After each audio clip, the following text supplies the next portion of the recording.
Hi friends, welcome back to my channel. JavaScript interview క్వశ్చన్స్లో ఈరోజు మనము what are first class functions ఈ యొక్క క్వశ్చన్ని డిస్కస్ చేద్దాం. ఇది చాలా ఇంపార్టెంట్ క్వశ్చన్ అనమాట. జావాస్క్రిప్ట్ ఇంటర్వ్యూస్లో, రియాక్ట్ యాంగులర్ ఇంటర్వ్యూస్లో మనకి డెఫినేషన్ చూసినట్టయితే, in JavaScript first class functions mean functions are treated like variables, they can be stored, passed or returned.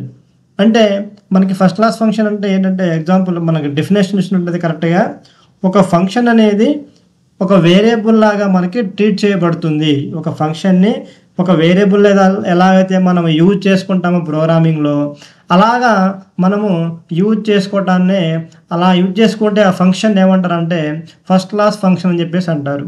అంటే అది ఎలా యూజ్ చేసుకుంటారు? వేరియబుల్లో స్టోర్ చేయటము, దానికి వేరియబుల్ని అసైన్ చేసి ఆ ఫంక్షన్లో వేరియబుల్ని స్టోర్ చేయటము, అలాగే ఒక ఫంక్షన్ని వేరియబుల్ లాగా ఇంకో ఫంక్షన్లో పాస్ చేయటము, లేకపోతే ఆర్గ్యుమెంట్ లాగా ఒక ఫంక్షన్లో ఆర్గ్యుమెంట్ లాగా పాస్ చేయటము, ఇలాగ మనకి డిఫరెంట్ ఇలాగ ఒక వేరియబుల్కి ఎలా అయితే మనం బిహేవ్ చేస్తామో అలాగ ఫంక్షన్ని కూడా మనము యూజ్ చేయడాన్నే ఫస్ట్ క్లాస్ ఫంక్షన్ అని చెప్పేసి అంటారు. అయితే ఇక్కడ ఫీచర్స్, దీని యొక్క కీ ఫీచర్స్ చూసినట్టయితే, functions can be assigned to variables. Functions ఎలా, ఫస్ట్ దీని యొక్క ఫీచర్ ఏంటంటే అసైన్డ్ టు వేరియబుల్. ఒక వేరియబుల్ తీసుకుంటాము, ఆ వేరియబుల్కి ఆ ఫంక్షన్ అసైన్ చేస్తాం అనమాట. మనకు తెలుసు మనకి ఫంక్షన్స్లో డిఫరెంట్ ఫంక్షన్స్ ఉంటాయి మనకి. అయితే ఈ యొక్క ఏదో ఒక వేరియబుల్లోకి మనం ఫంక్షన్ ఏం చేస్తామంటే అసైన్ చేస్తామన్నమాట. అంటే అర్థం ఏంటి? ఆ వేరియబుల్ని మనము ఒక ఫంక్షన్లో యూజ్ చేసుకోవచ్చు అనమాట. Next one, functions can be passed as arguments to other functions.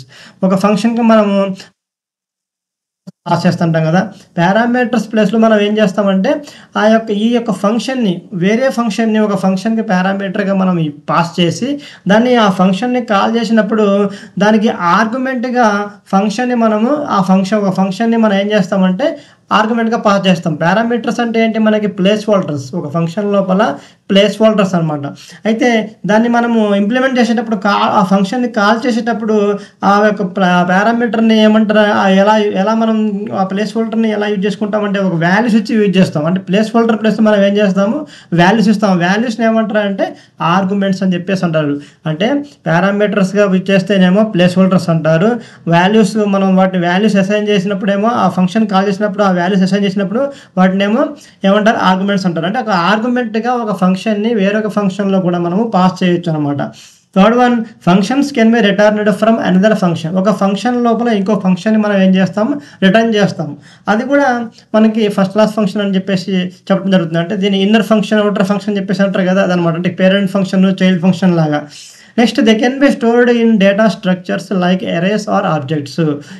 ఈ యొక్క ఫస్ట్ క్లాస్ ఫంక్షన్స్ని మనము ఎలా డేటా స్ట్రక్చర్, అరేస్లో కానీ ఆబ్జెక్ట్స్లో కానీ దేంట్లోనైనా సరే మనము స్టోర్ చేయడానికి అవకాశం ఉంటుంది అనమాట. ఏ డేటా స్ట్రక్చర్లో కూడా మనం ప్రతి డేటా స్ట్రక్చర్లో కూడా స్టోర్ చేయడానికి అవకాశం ఉంటుంది.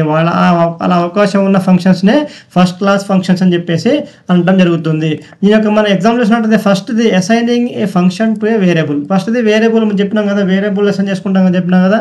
ఇక్కడ గ్రీట్ అని ఒక వేరియబుల్ తీసుకున్నాను, కాన్స్ట్ గ్రీట్ అని ఒక వేరియబుల్ తీసుకున్నాను. దానికి ఒక ఫంక్షన్ మనము అసైన్ చేశాను. అంటే ఇక్కడ మనం ఫంక్షన్ నేమ్ లేదు, ఓన్లీ ఫంక్షన్ కీవర్డే ఉంది. అంటే ఈ ఫంక్షన్ ఏమంటారు? అనానమస్ ఫంక్షన్ అంటారు. నేమ్ లేకపోతే అనానమస్ ఫంక్షన్ అంటారు, నేమ్ ఉంటే నేమ్డ్ ఫంక్షన్ అంటారు.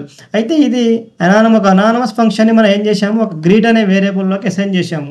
అప్పుడు ఈ గ్రీట్ అనే వేరియబుల్ ఎలా ఉంటుంది? బిహేవ్ చేస్తుంది, ఒక ఫంక్షన్ లాగా బిహేవ్ చేస్తుంది అనమాట. అప్పుడు మనం కాల్ చేయాలంటే ఆ ఫంక్షన్ ఎలా, గ్రీట్ అని చెప్పేసి మనము ఇలాగా ఒక ఫంక్షన్ లాగా దీన్ని కాల్ చేసి ఉంటుంది. ఇదేంటంటే ఒక ఫంక్షన్ని వేరియబుల్లోకి అసైన్ చేసి మనం యూజ్ చేసుకోవటం. ఇది ఒక first class function. Second one, passing function as argument. ఒక ఫంక్షన్ తీసి రాసాము, కాల్ ఫంక్షన్ అని చెప్పి రాసుకున్నాము. దానికి ఒక పారామీటర్ ఇచ్చాము, ఎఫ్ఎన్ అని ఒక పారామీటర్ ఇచ్చాము. అది ఈ ఎఫ్ఎన్ మళ్ళీ ఆ ఎఫ్ఎన్ని మనం ఏం చేస్తున్నాం? ఆ ఫంక్షన్ ఏం చేస్తున్నాము? కన్సోల్ చేస్తున్నాము. అంటే ఈ ఫంక్షన్ని మనం కాల్ చేసినప్పుడు ఏమవుద్ది? ఈ ఫంక్షన్ అనేది, ఈ ఎఫ్ఎన్ అనే ఈ పారామీటర్ మనం ఏదైతే ఇచ్చామో అది మనకు కాల్ అవుతుంది. ఇక్కడ నేను కాల్ ఫంక్షన్ అని చెప్పేసి కాల్ చేశాను. ఒక ఫంక్షన్ రాసామంటే దాన్ని కంపల్సరీ కాల్ చేయాల్సిందే. ఇక్కడ మనం పారామీటర్ యూజ్ చేసిన ఎఫ్ఎన్ని మనం లోపల ఒక ఆర్గ్యుమెంట్ పాస్ చేయాలంటే మనం ఎలాగ వేరియబుల్స్ పాస్ చేస్తాం కదా, అలాగే ఈ యొక్క ఫంక్షన్‌ని నేను అంటే ఒక ఫంక్షన్ లోపల ఆర్గ్యుమెంట్‌కి ఇంకో ఫంక్షన్ ఇక్కడ నేను కాల్ చేయడం జరిగింది. దీన్నే కూడా ఇదొక రకమైన ఫస్ట్ క్లాస్ ఫంక్షన్. నెక్స్ట్ మూడోది రిటర్నింగ్ ఏ ఫంక్షన్. రిటర్నింగ్ ఫంక్షన్ అంటే నేను ఔటర్ అనే ఒక ఫంక్షన్ రాశాను.